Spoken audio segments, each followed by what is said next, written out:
ना हर सवाल के जवाब हों। ये जो है आपने बड़ी फास्ट बॉल डाली, लेकिन स्पिन करते हुए डाली। सर ओवर 2020 का जमाना है, लोग टेस्ट मैच देखना ही नहीं चाहते, पेशेंस ही नहीं रही लोगों में। तो इसलिए जी मेरा उत्तर आपको ये है जी कि आज के जमाने में सर यदि आप ऐसी बात न करें जिसका असर दूर तक पड़े तो फिर बात होगी कैसे। वाह।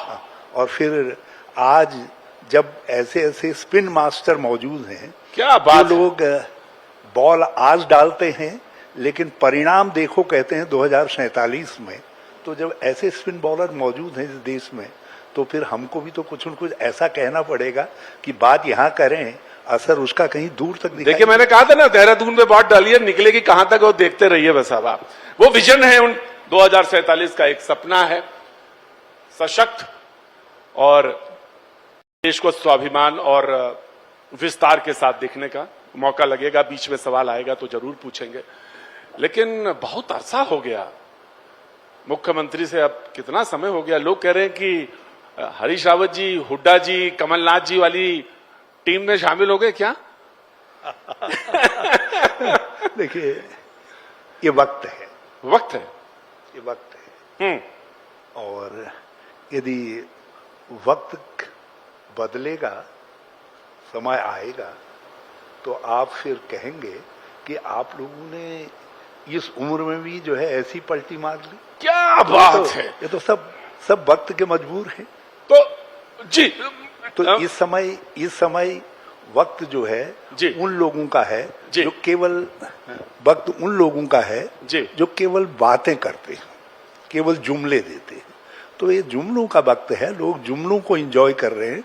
जिस दिन जुमलों को एंजॉय करने के बजाय लोग रियल इश्यूज को पकड़ना शुरू कर देंगे, जब लोग दूर कहीं देखने के बजाय अपने नजदीक देखेंगे, अपने परिवार में देखेंगे, अपने बेटे को देखेंगे, अपने गांव को देखेंगे, अपने अड़ोस पड़ोस को देखेंगे, उनकी समस्याओं को देखेंगे, तो हमारा वक्त आ जाएगा। हम उस वक्त का इंतजार कर रहे हैं जिस दिन भारत के लोग अपने को देखने लग जाएं। और हम ये चाह रहे हैं कि न्यूज 18 कम से कम ऐसी नजर रखे, तो जो नजर दूर देखने वालों के साथ साथ ये नजदीक देखने वालों को भी देखा करे, तो कम से कम हम न्यूज 18 से एक्सपेक्ट करते हैं। ठीक है, आपने यॉकर डाली है, मैंने यॉकर को उसको उसी तरह लिया और बैट आगे किया।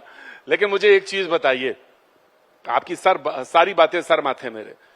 वो कहते हैं कि बात नहीं है साहब हुजूर आली, आप तो हरियाणा जीत रहे थे, खिसक गया हरियाणा, और वो जो तीसरी बार हुआ है और वो यूं ही नहीं हुआ है, परिणाम आगे भी देखिए। तो उन्होंने कहा मैं परिणाम दे रहा हूं, आप ये ना कहिए जीती बाजी कैसे हार जाते हैं। मुझे आज यही समझना है, बाकी कुछ नहीं पूछना कि आप तो जीत रहे थे, जीतते जीतते हार कैसे गए। देखिए राजनीति में जब हमने संसदीय लोकतंत्र अपनाया है, दलीय प्रणाली अपनाई है, तो जीत भी होगी, हार भी होगी।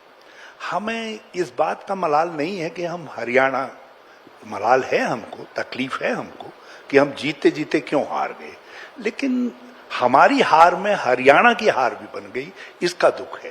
कारण यह है कि हरियाणा के मुद्दों पर बात नहीं हुई, लोगों ने वोट कर दिया जाट और गैर जाट पर, हिंदू को बांट दिया आपने। आप हिंदू की बात करते हैं, आपने हिंदू को जाति के आधार पर बांट दिया। आपने ऐसा प्रयोग किया हरियाणा के अंदर जिस प्रयोग ने ये परिणाम दिए।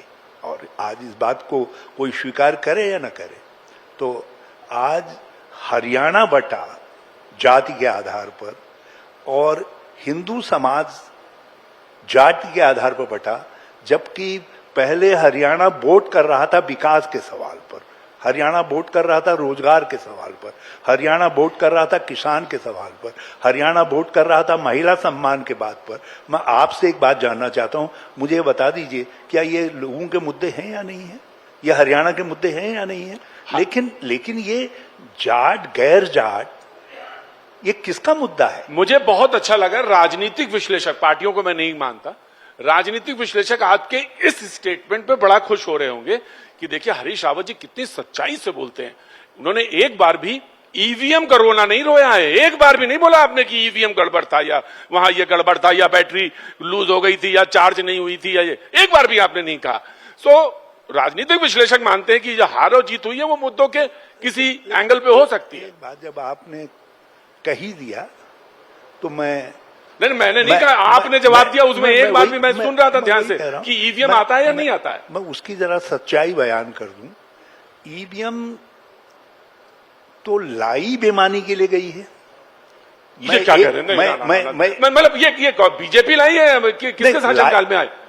जब देखिए एक मशीन है, मशीन अच्छे भाव वाले के हाथ में रहेगी तो डिलीवर करेगी, और मशीन को संचालित करने वाला जो है यदि गलत इरादे वाला होगा तो मशीन का दुरुपयोग हो सकता है। मतलब आप कह रहे हैं तो तकनीक, आप कह रहे हैं ईवीएम बेईमानी के लिए लाई गई? नहीं, ईवीएम तो लाई गई कि इसलिए कि लोगों को सुविधा हो, लेकिन ईवीएम का जो दुरुपयोग किया जा रहा है, तकनीक का जो दुरुपयोग किया जा रहा है, उसकी संभावना बनी हुई है। इसलिए हम सैद्धांतिक रूप से हमारा मानना यह है, जब दूसरे देशों ने जिन्होंने इस तकनीक को पहले अपनाया, जब उन देशों ने ईवीएम का उपयोग छोड़ दिया, अमेरिका ने छोड़ दिया, जापान ने छोड़ दिया, यूरोप के बहुत सारे कंट्रीज ने छोड़ दिया, तो हमको भी ईवीएम के बजाय अब पुनः अपनी पुरानी जो है बैलेट वाली पद्धति पर आना चाहिए। सर, आप जब मुख्यमंत्री बने, क्योंकि ईवीएम में हमेशा दुरुपयोग की शिकायत बनी रहेगी। सर, जब आप मुख्यमंत्री बने तो इसी ईवीएम ने बनाया था आपको।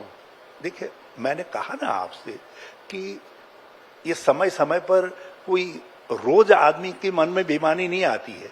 जहां बेईमानी मन में आ जा रही है, जो हैंडलर्स हैं, तो आज क्या शब्द आप इस्तेमाल कर रहे हैं? आप हैंडलर, बेईमानी, बड़ा जबरदस्त है मामला आज। देखिए, आज एक बात है, इस बात को आप स्वीकार करेंगे, इस बात से कोई, और मैं ही इस बात को, कोई मैं नहीं कह रहा हूं, इस बात को अब दुनिया कह रही है।